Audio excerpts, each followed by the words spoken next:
How to fix Steam download stuck at 0 bytes. How to fix Steam download stuck at 0 bytes. Try 1. Pause and resume download. 2. Quit and restart Steam. 3.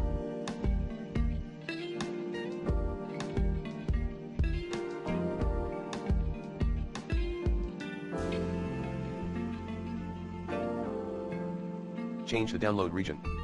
4. Scan for malware using the recommended Avast Internet Security in this video guide. 5. Disable all active proxy settings in your system. 6.